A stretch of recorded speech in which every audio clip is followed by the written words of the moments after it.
Everyone, this is Professor Suarez bringing you a brief class on interviews, resumes, cover letters, and negotiations. So let's go ahead and get started. So what I want to talk to you guys is the purpose of cover letters, resumes, interviews, and also talk briefly about negotiation based on Stephen Covey's The 7 Habits of Highly Effective People. If you get a chance to read that book, it's actually a really good book. But the first piece that I do want to talk about is the purpose of a resume. Now, most people go in with the assumption of thinking that the resume gets you the job. But when you do that, you tend to cluster and clump a bunch of different aspects of your career and your education in such a way that it's just clutter, it's just mess. It doesn't really communicate what it is that you have to offer. The reality is the purpose of a resume is to get attention so that way you get asked for the interview. So we're going to focus on 3 things whenever we write a resume. The first thing is, how are we going to grab this person's attention, right? How are we going to pique their interest? And then how are we going to highlight your relevance to the position? Now, with the way things are as far as the job industry is concerned, a lot of resumes are put through what's called a scanning app that actually sifts through all the applicants and determines which one closely resembles what's on the job application. So sometimes it even pays to match up some of the wording on the job application with what you already have on the resume.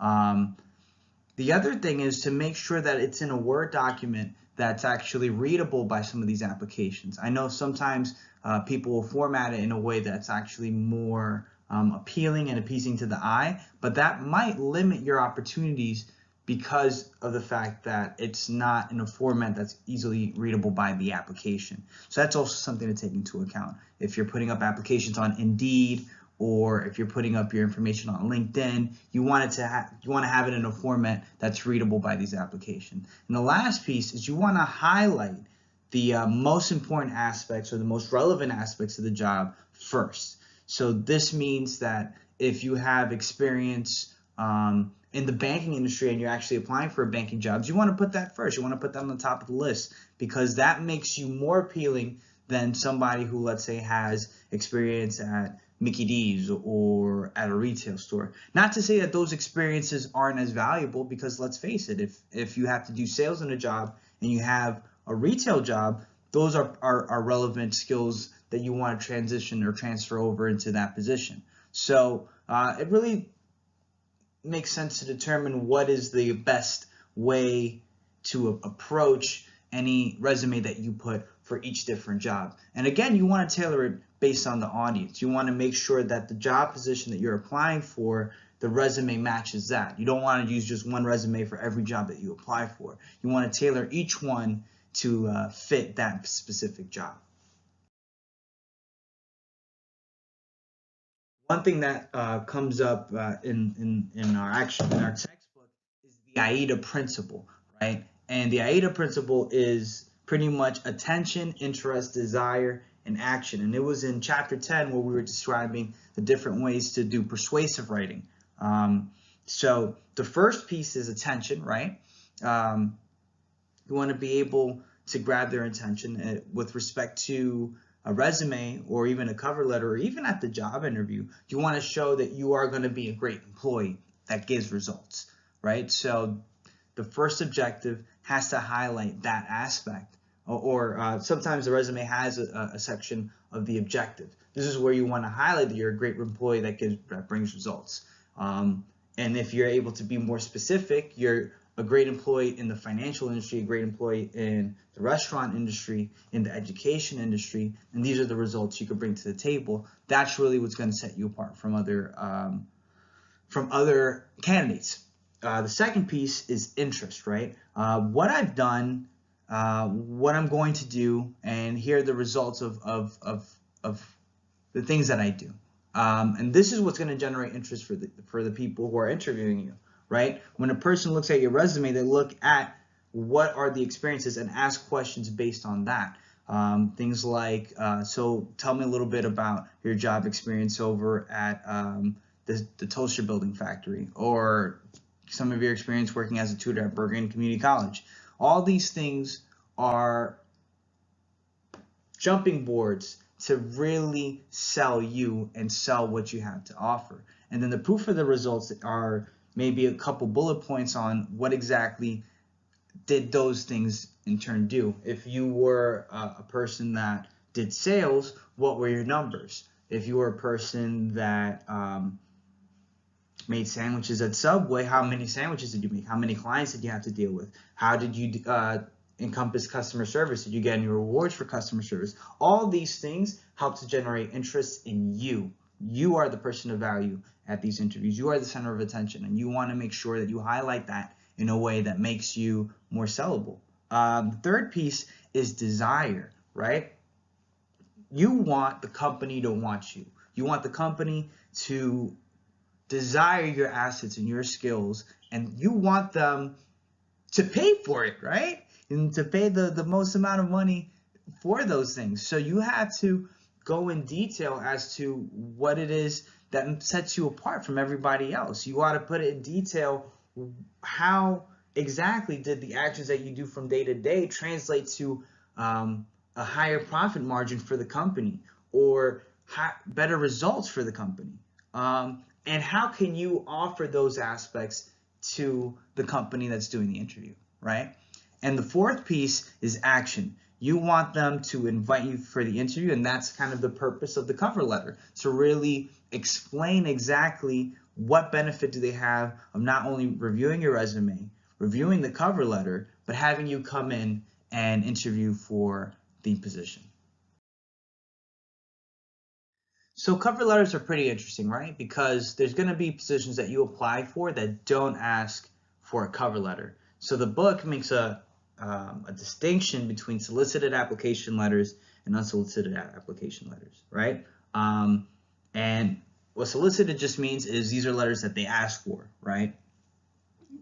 You know, sometimes they'll say, please attach a cover letter to your resume. This may be to get a glimpse of your ability to write, but it's also the purpose of all cover letters is to inform the reader of what you're sending, why you're sending it, and how they could benefit from it. The action piece of what it is that you're doing, right? You want to interview, so you're sending this letter to inform them that you're sending them a resume, who you are, and as well, and also stating that by reviewing the resume, they'll have a better understanding of who you are, and it would be of great benefit if you would be able to sit down and talk to them about the needs of the company and how you could fulfill those needs, right? The difference with the unsolicited application letter is it's unwarranted, so you're taking initiative to communicate with them and reach out to them. And for companies, this is going to be their first interaction with you. So there are studies that show that people determine who you are, what they think of you, or their first impression of you in the first 15 seconds, right? So you want this letter to be pristine, and you want it to be concise, and you want it to really put your best foot forward when you do this. So taking the time to write up a draft, have people review it, and make sure that grammatically and style-wise it flows really good is not only a great idea, it's the best idea you could do to make sure that you get your best foot forward. Now, when it comes to the job interview, I think it's very important that students understand what's encompassed as far as the assignment, as well as what is encompassed in all job interviews, right? Because the idea is that if you could pass this job interview, if you actually apply for it, you should be able to get the job, or at least a second interview, right?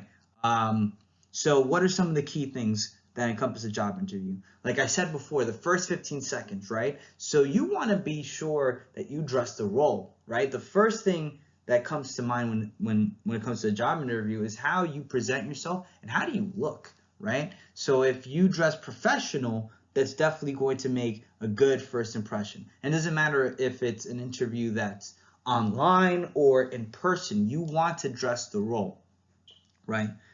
So suit and tie, button down, conservative blouse, even the color schemes. I know there's some studies about if you're interviewed by a woman, if you wear pink, they perceive you as more empathetic. If you're interviewed by a man, some dark solid colors. Whatever it is, you just want to make sure that you look presentable and that you look professional. Because if you're going to represent the company, if you're going to be the face of the company, they don't want just anybody coming in and doing the position. They want somebody who's going to represent them in the best way, in the best manner.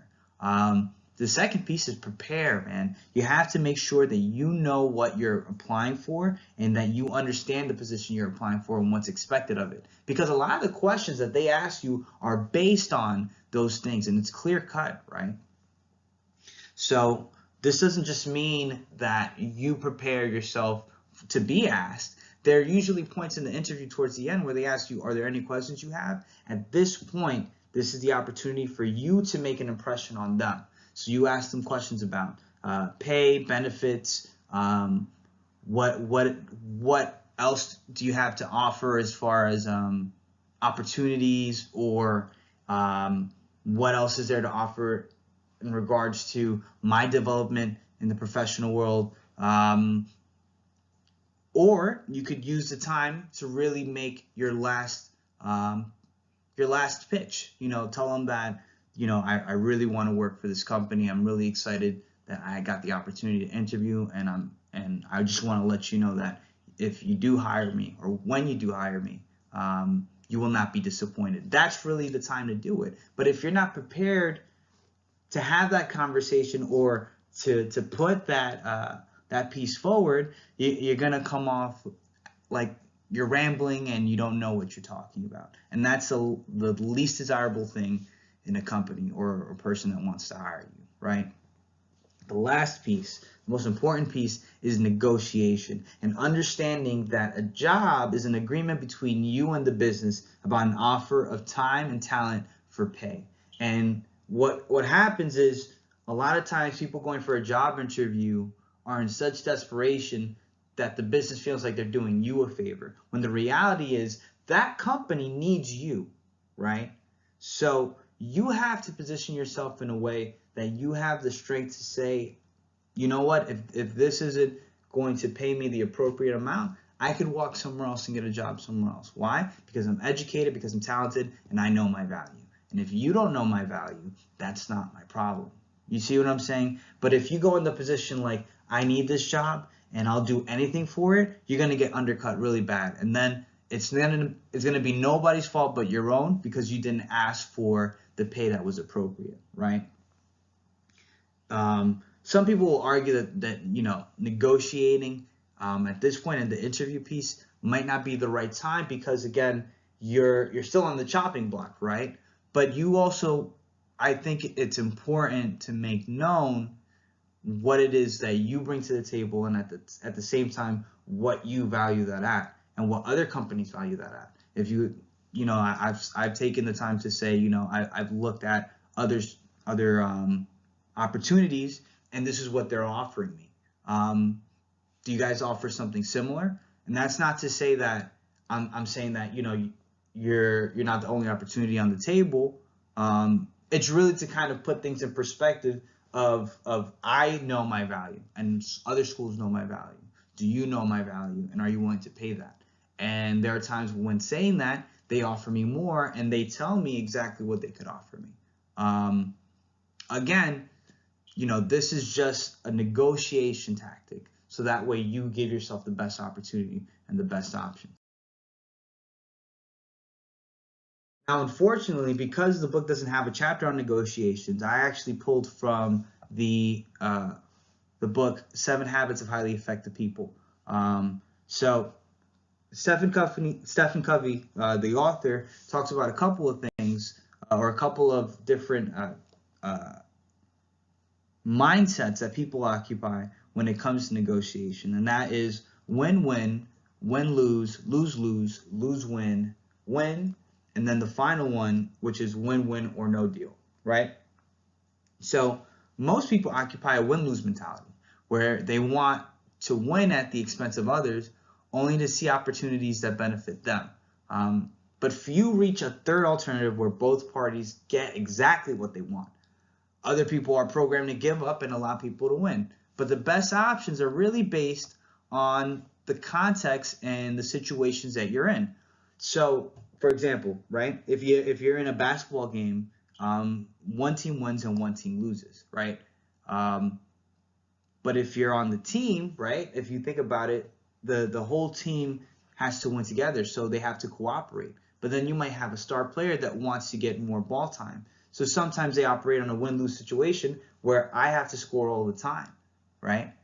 And if you think about it, that mindset doesn't necessarily work if the person who is a ball hog ends up losing the game, right? So the reality is, even in our little groups, there are win-win situations. Even on a team, there are win-win situations. I mean, the fact that both teams are agreeing to the rules, playing fairly, and playing together, there's a win-win situation going on even on opposite sides. So the reality is, and I talk about this a little bit later, is there is a different context when it comes to thinking about negotiations. And when you come into the negotiation with the mentality that there is there's one alternative, there's another alternative, and then there's the best alternative that benefits both parties, you always seek the third alternative.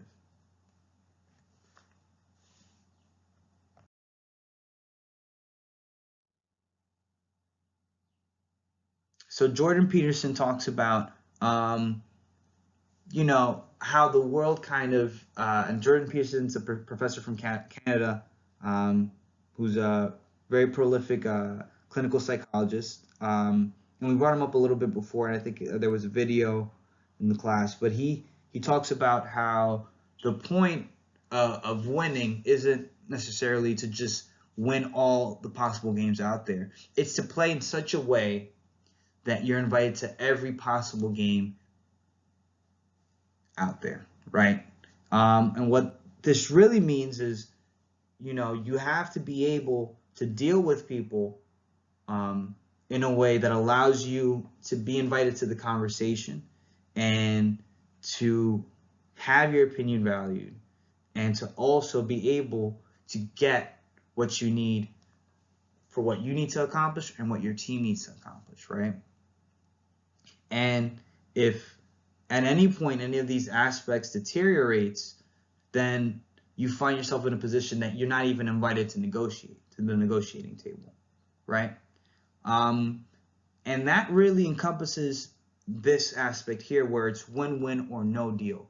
You have to have a mindset where there's mutual benefit to all human interactions, but have the strength and conviction to say, you know what, if we can't work this out, then unfortunately it's a no deal, right? So with respect to job opportunities, negotiations about projects or aspects that you want to accomplish, it's very important to come in trying to understand their perspective first.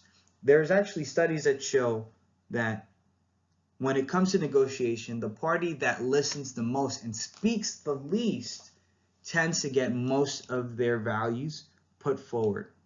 And the reason is that they are able to determine what the other person wants and fit that into the values and aspects that they want.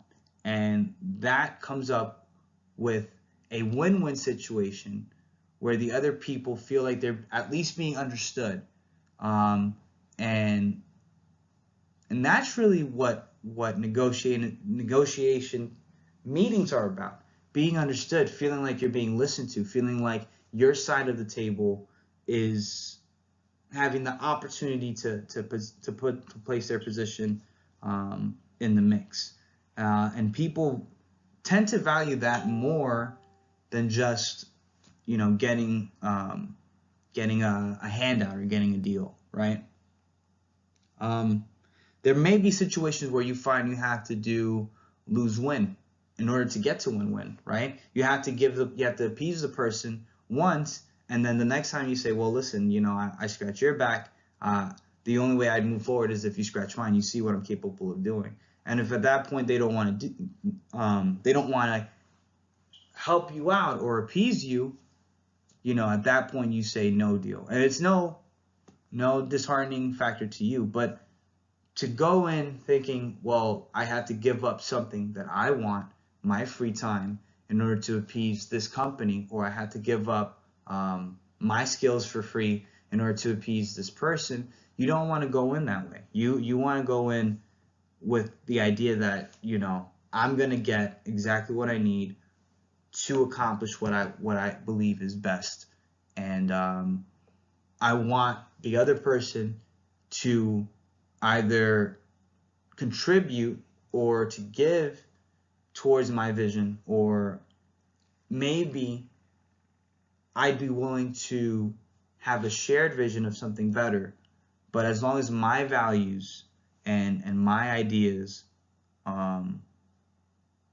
are encompassed in what is the best option, I'm satisfied and happy with anything we negotiate. That is a much better position and mindset to have than I'm willing to give up everything just to get this done. Okay? And the last piece is motivating action. Whether it's asking for the job, asking for money, asking for a loan from the bank, negotiating a deal with a business partner, trying to maintain 50% equity on the deal or on the business, whatever it is, there has to be a piece that motivates action.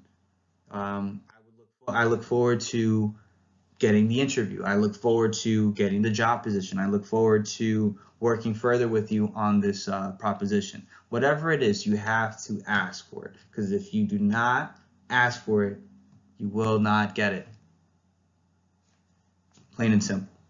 So I commend you guys on your works thus far in the class, and I look forward to the interviews. I hope this PowerPoint helps you to prepare yourself for what's encompassed in it.